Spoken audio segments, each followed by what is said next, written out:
आमच्याकडे स्तवन मंजिरी देखील आमच्याकडे आता आली आहे. स्तवन मंजिरी म्हणजे सर्वस्व जे वाचनाने न मागता बरंच काही मिळते, बरेच अनुभव येतात.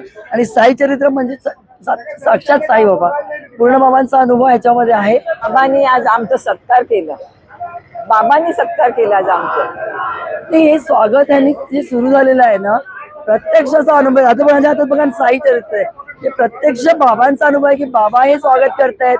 श्री रामनवमी यात्रा उत्सवाच्या निमित्तानं सालाबादप्रमाणे मुंबईसह राज्यातील विविध शहरातून श्री साईबाबांच्या दर्शनासाठी पायी पालखी घेऊन येणाऱ्या पदयात्रींच्या स्वागतासाठी यात्रा उत्सव कमिटी व पालखी स्वागत कमिटीच्या वतीने उभारण्यात आलेल्या पालखी स्वागत मंडपाचे आज शिर्डी नगर परिषद नगराध्यक्षा सौ जयश्रीताई थोरात, श्री रामनवमी यात्रा उत्सव कमिटीचे अध्यक्ष संजय अप्पा शिंदे यांच्यासह मान्यवरांच्या हस्ते नारळ फोडून फीत कापत उद्घाटन करण्यात आलंय. यावेळी पहिल्या पालखी स्वागताचा मान मुंबईहून आलेल्या महिलांच्या पालखीला मिळाला. उपस्थित ग्रामस्थ व नगरसेवकांनी आलेल्या भाविकांच्या कपाळी केशरी गंध लावत त्यांचं स्वागत केलं, तर पालखी आणि रथाचं पूजन करत श्री साईबाबांची आरती करण्यात आली. तसेच पालखीमधील भाविकांना श्री साई सच्चरित्र, स्तवन मंजिरी आणि सन्मानपत्र देत त्यांचा यथोचित सत्कार करण्यात आला. यावेळी शिर्डी नगर परिषदेचे नगराध्यक्ष, उपनगराध्यक्ष, सर्व नगरसेवक तसेच शिर्डीतील मान्यवर ग्रामस्थ उपस्थित होते. आज रामनवमीच्या पालखीची यायची सुरुवात झालेली आहे. आज पहिल्या महिलांच्या पालखीला भेटला, कारण ते पहिले सुरू झालं, त्यांचं पूजन झालं. साईबाबा संस्थान आणि शिर्डी ग्रामस्थ दर वर्षाप्रमाणे याही वर्षी उत्सवाची सुरुवात झालेली आहे. आणि पहिली मानाची पालखी लेडीजची पालखी, महिलांची पालखी आली आणि आज त्यांचं स्वागत केलं, साई चरित्राचं पूजन केलं. त्याच्यानंतर सगळ्यांना सन्मान चिन्ह म्हणून एक फ्रेम देण्यात आली आणि साई चरित्र स्तवन मंजिरी याचं पण केलं. गळ्यामध्ये त्यांना जे मानचिन्ह म्हणजे पट्टी देतात ती पण देण्यात आली. एकदम धूमधडाक्यात स्वागत झालं आणि आता इथून पुढे ज्या पण पालखी आहेत त्यांचे पण स्वागत धूमधडाक्यात होईल. आता आभार तर नाही मानणं, कारण 3 दिवस कार्यक्रम, तेव्हा 3 दिवस सगळ्यांनी इथं थांबलं पाहिजेत. त्याच्यानंतर त्यांचे आभार मानू, कारण इथं तू सगळ्या ग्रामस्थांनी आणि तरुणांनी इथं रोज हजेरी लावली पाहिजे. आपलं उद्दिष्ट मागच्या 70,000 लोकांना आपण गंध लावला, यावेळेस 1 लाखाच्या पुढे गेलं पाहिजे हे उद्दिष्ट आहे. आणि सगळ्या तरुणांना आणि शिर्डी ग्रामस्थांना आव्हान करीन की सगळ्यांनी इथं वेळ द्यावा आणि जादा लोकांना गंध आणि जे पण आपण सन्मान चिन्ह ते देतो ते सगळ्या पालख्यांना भेटावं, यासाठी मी सगळ्यांना विनंती करीन आणि प्रयत्न जेवढा होईल तेवढा आम्ही करू. गेल्या अनेक दिवसापासून आम्ही या पालखी स्वागत समितीच्या माध्यमातून येणाऱ्या भक्तांचं स्वागताचं नियोजन करत असतो. परंतु आजचा दिवस आनंदाचा यासाठी आहे की जसं आम्ही या ठिकाणी या कक्षाचं उद्घाटन करण्याच्या प्रसंगी उभं होतो, त्याच वेळेस महिलांची एक पालखी आली आणि त्या पालखीच्या आगमनाने या ठिकाणी या उपक्रमाची सुरुवात झाली. आम्हाला असं वाटतंय की आज साक्षात साईबाबांचाच आशीर्वाद मिळाला, त्यांच्याच पदस्पर्शाने पावन होऊन हे पालखी स्वागत कक्षाचं या ठिकाणी उद्घाटन झालं. त्यामुळे हा आनंद आमच्या मनामध्ये एक वेगळ्या प्रकारची भावना आमची आज निर्माण झालेली आहे. सर्व मान्यवर आले, वेळ काढून आले, सगळ्यांनी या ठिकाणी साईबाबांच्या सर्व पदयात्रींना गंध लावले आणि आम्ही सर्व येणाऱ्या पालख्यांना सन्मानपत्र दिलं, साईबाबांचे सच्चरित्र दिलं, स्तवन मंजिरी दिले. खरं तर त्यांच्या चेहऱ्यावरचा जो भाव बघून आम्हालाही अतिशय आनंद होतो, कारण की येणारा प्रत्येक पायी चाललेल्या साई भक्तांमध्ये आम्ही साईबाबांना बघतो. त्याच्यामुळे त्यांचं स्वागत करणं यापेक्षा दुसरी आनंदाची किंवा या ठिकाणी आपल्यासाठी आणखी कुठली गोष्ट सुखाची असू शकते. त्यामुळे या पालखी स्वागत समितीच्या वतीने मी सगळ्यांना आवाहन करतो की साईबाबांच्या या सेवेमध्ये आपण सर्वजण या वर्षी आपण 1 लाख लोकांना या ठिकाणी हा पवित्र अष्टगंध लावणार आहोत, पवित्र गंध लावणार आहोत. ज्या गंध लावण्याने भक्ताच्या मनामध्ये एक आनंद, भक्तिमय, मंगलमय वातावरण तयार होतं. त्यामुळे या उत्सवामध्ये आपण सर्वजण सहभागी व्हा आणि हा उत्सव जो आहे तो अनोखा उत्सव आपण साजरा करूयात. तर बाळासाहेबांनी मी खूप या बैठका घेतल्या, कधी आम्ही व्यक्तिगत स्तरावर घेतल्या, कधी सार्वजनिक स्तरावर घेतल्या.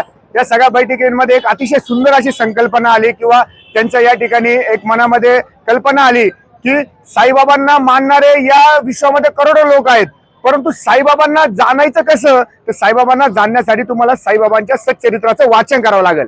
म्हणून साईबाबांचं सच्चरित्राचं वाचन झालं पाहिजे ही मनामध्ये भावना ठेवून आमचे मित्र अरुण कुलकर्णी यांनी या ठिकाणी सर्व येणाऱ्या पालखीवाल्यांना या ठिकाणी साईबाबांचं सच्चरित्र ग्रंथ भेट दिला पाहिजे अशी संकल्पना दिली. आणि एवढ्यावरच ते थांबले नाही, तर त्यांनी स्वतः 101 ग्रंथ या ठिकाणी सप्रेम भेट म्हणून दिले. अशा अनेक साई भक्तांनी आम्हाला या ठिकाणी ग्रंथ उपलब्ध करून दिले. युवा शिर्डी ग्रामस्थांचे आमचे मित्र नितीन अशोक कोटे यांनी देखील ग्रंथ या ठिकाणी जमा केले वेगवेगळ्या माध्यमातून. तर मी त्यांचे सगळ्यांचे आभार व्यक्त करतो. शिर्डी ग्रामस्थांना विनंती करतो की या पालखी स्वागत कक्षामध्ये या आणि या साई भक्तांच्या सेवेमध्ये आपण रुजू व्हा.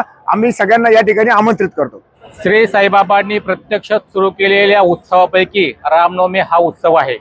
या वर्षी या रामनवमीचे 115वे वर्ष आहे आणि आज ग्रामस्थांच्या वतीनं रामनवमी कमिटीच्या वतीनं आलेल्या पहिल्या मानाच्या पालखीचं या ठिकाणी स्वागत करण्यात आलेलं आहे.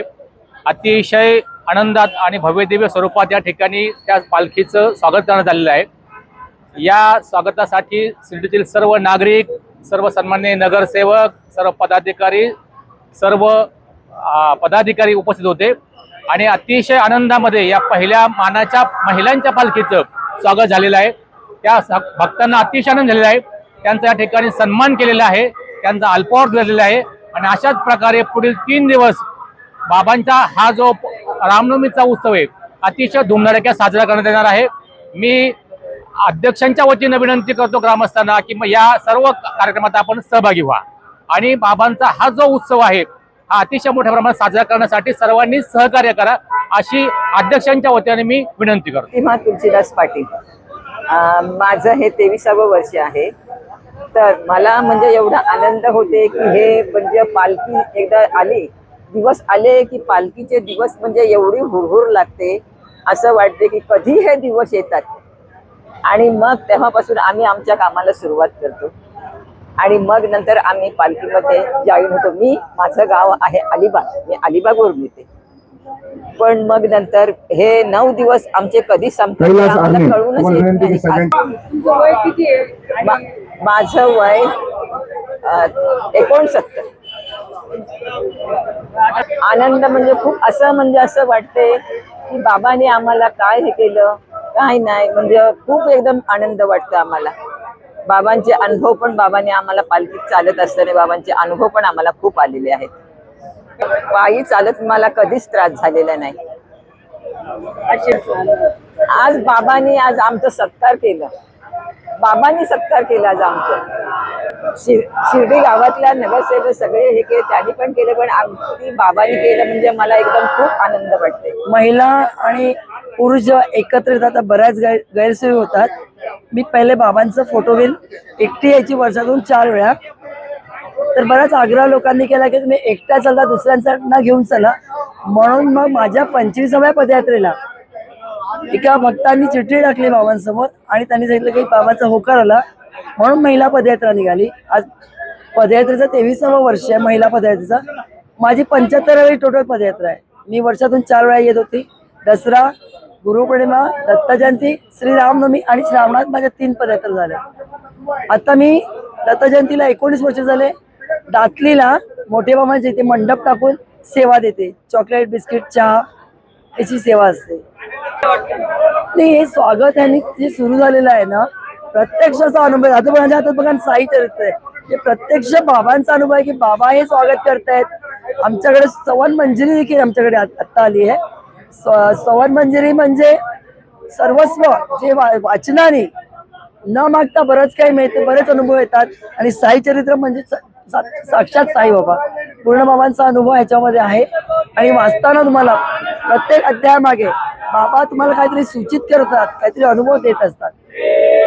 शिर्डी ग्रामस्थांचे खूप खूप आभार मानायला हवे, कारण हे पूर्वी होत नव्हतं, आत्ता होतंय. सर्व ग्रामस्थ, नगरसेवक एकत्र येतात आणि हा जो सोहळा असतो खूप छान वाटतं. म्हणजे प्रत्यक्ष बाबा आणि ते शिर्डी ग्रामस्थ, हे बघा माझ्या मागे बाबा पण प्रत्यक्ष आहेत आणि शिर्डी ग्रामस्थ आणि हिरिरीने अगदी आनंदाने हे लोक सगळे सहभागी होतात. तर खूप बरं वाटतं. श्री साईंच्या नगरीत आपल्या स्वप्नातील घर साकार करण्याची सुवर्ण संधी. नामदार राधाकृष्ण विखे पाटील व डॉक्टर सुजय विखे पाटील यांच्या मार्गदर्शनाखाली साईच्छा ग्रुपचे साई सीताई पार्क, भव्य प्लॉट विक्री, प्रस्तावित थीम पार्क अगदी जवळ, प्रशस्त 30 फूट अंतर्गत रस्ता, दोन्ही बाजूंनी सुशोभित झाडे, ड्रेनेज व स्ट्रीट लाईटची उत्तम सोय, MSCB पोल कनेक्शन उपलब्ध, राहण्यासाठी अतिशय अनुकूल वृंदावन, बंधाऱ्याचा निसर्गरम्य परिसर, बस स्टॉप, शाळा, बँक फक्त 5 मिनिटांच्या अंतरांवर आणि साईबाबा मंदिरापासून फक्त 10 मिनिटावर. मर्यादित प्लॉट्स उपलब्ध. आजच बुकिंग करा. संपर्क करा श्री जगन्नाथ गोंदकर पाटील 9507 75 75 55. श्री संदीप गोंदकर पाटील 9922665637, तसेच श्री शुभम वेणुनाथ गोंदकर पाटील 9767066685, पत्ता वृंदावन बंधाऱ्यालगत श्रीरामनगर, कणकुरी रोड, शिर्डी. नमस्कार. श्री साईबाबांच्या पावनभूमीत तुमचे हक्काचे आणि सुरक्षित घर घेण्याची सुवर्ण संधी चालून आली आहे. आम्ही घेऊन आलो आहोत साई आनंद पार्क. येथे आहे श्री साई कृपेचे आणि आनंदाची आत्मानुभूती. 5 एकरमध्ये 100% लीगल, सर्व सोयींनी युक्त रहिवासी प्लॉट्स, रस्ते, स्ट्रीट लाईट्स, श्री महादेवाचं मंदिर, निसर्गरम्य हिरवाईनं नटलेला परिसर, सगळं काही तयार. अंतर्गत प्रशस्त रस्ते आणि प्रस्तावित 12 मीटर आणि 15 मीटर DP रोड लगत विकसित प्लॉट्स. आणि हो, आपले श्री साई मंदिर, शाळा, मार्केट, सर्व काही फक्त 5 मिनिटांच्या अंतरावर. सुरक्षित गुंतवणूक, तज्ज्ञ वकिलांमार्फत खरेदी विक्री आणि वास्तुशास्त्रानुसार प्लॉट्स. सुरक्षित, शांत आणि सुसंस्कृत वातावरणात एअरपोर्ट रोड लगत शिर्डी हद्दीमध्ये श्री साईबाबा मंदिरापासून अगदी काही मिनिटांवर. साई आनंद पार्क म्हणजे आनंदाचं, विश्वासाचं आणि समाधानाचं ठिकाण. आजच बुकिंग करा. मर्यादित प्लॉट्स उपलब्ध. कारण साई आनंद पार्क म्हणजे साई आनंदाची अनुभूती.